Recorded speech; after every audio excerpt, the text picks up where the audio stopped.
YouTube, what's up, man? So we did do some fishing today. I went out to Lake Bardwell in Ennis, Texas, but it was real windy out there, so unfortunately I wasn't able to record for y'all. But I do got some fish to show y'all, man. So crappie got to be 10 inches. We got a ruler stick here, a measuring stick. We're gonna see what they are. I caught some slabs, man. I wish I could have got some footage, but it was just too windy out there. So let's see. That one is right at 12. That's right at 12. Set that right there.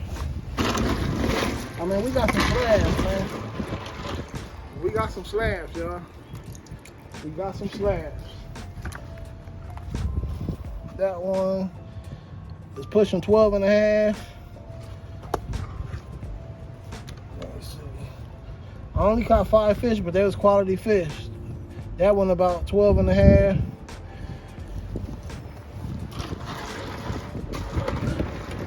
They look bigger, man. They look longer, but the measuring stick don't mind.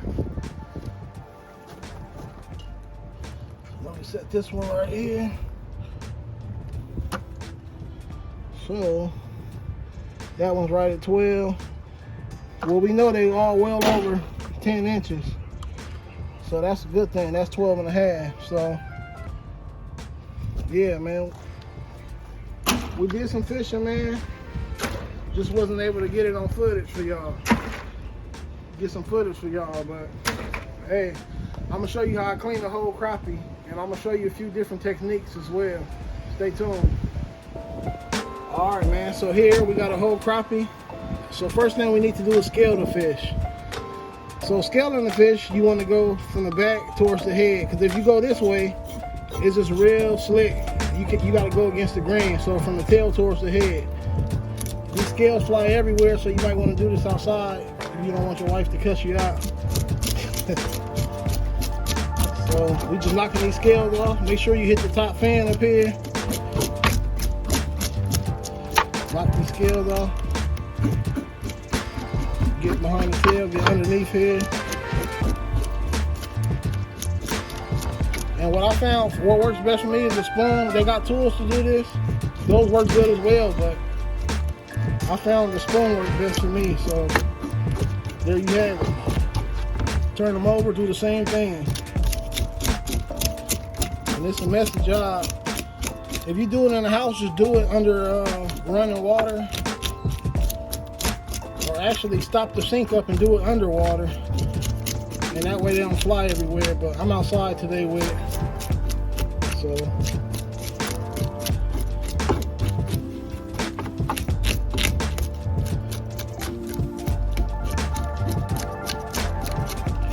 alright, I'm just double checking. I got them all, but I'm just double checking.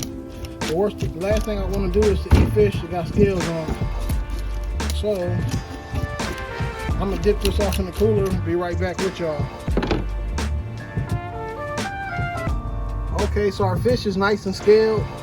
So a lot of people, when they cut the head off, they cut it off here, but you lose all this head meat here. So I found what works best for me is I come up here. That way I got all that head meat right there. I ain't losing that. I got all that head meat. Then I come down here at an angle like that there. So now head is off. So now you just come here, and you can do this with a regular knife. I actually should have brought out a regular knife, but I didn't. So now we'll open up our fish, and we'll just use our spoon to scrape out all the guts and stuff, which is not much. Crappie are real clean. When it comes to freshwater fish, it's kind of like the best eating. So they don't have much in there at all. So as you can see, everything pretty much came out with the head. I just got to rinse this under some water.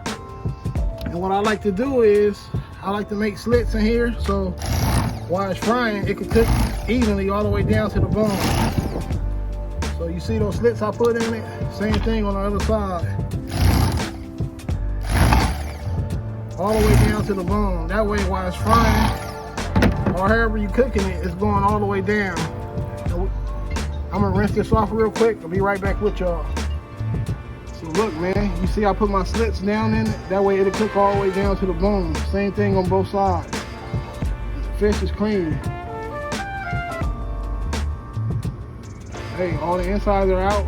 Of course, we'll clean that up some before we cook it, but that's how I do I leave the fans on, because when you fry it up, it's easy to take off the meat when you leave all this stuff on. And some people eat the tail. I don't, but I leave it on there for presentation. But hey, man, there you have it.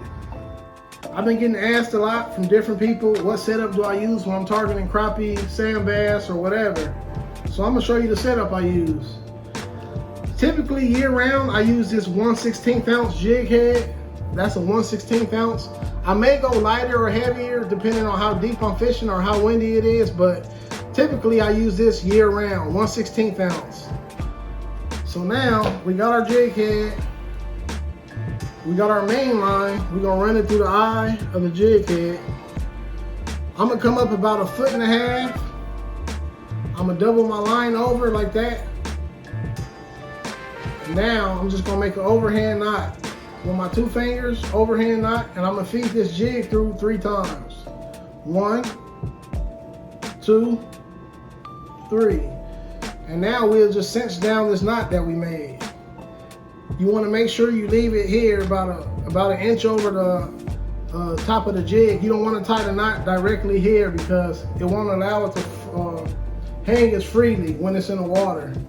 So that thing moving like that in the water, the fish can't stand it and they'll hit it, man. So now we're gonna put our bottom one on. Same thing, we got our main line and our jig head. Feed it through the eye of the hook. Run it through the eye of the hook. So now, we got this one up top and about 1 foot under is where I like mine. So here's fine. I'm gonna double over my line. You can adjust that depending on how you want it. Double my line over and do an overhand knot. See? We go 1, 2, 3. I wish I had some thicker line so I could do a better demonstration, but I'm doing the best I can with what I got. Cinch down that knot. So now, this is our tag end and we're gonna cut this off. Cut that off like that. So here's our finished product. So we cover in 2 depths when we fishing like this. We covering up here and then 1 foot down, we also fishing that depth. So that gives the fish something to chase, man. I do use 1 sometimes, it just depends on how I'm feeling, but I typically, right off the bat, I use 2. And that's the setup I use, man. That's how I catch my crappie and my sand bass or whatever, man. That's it. Stay tuned.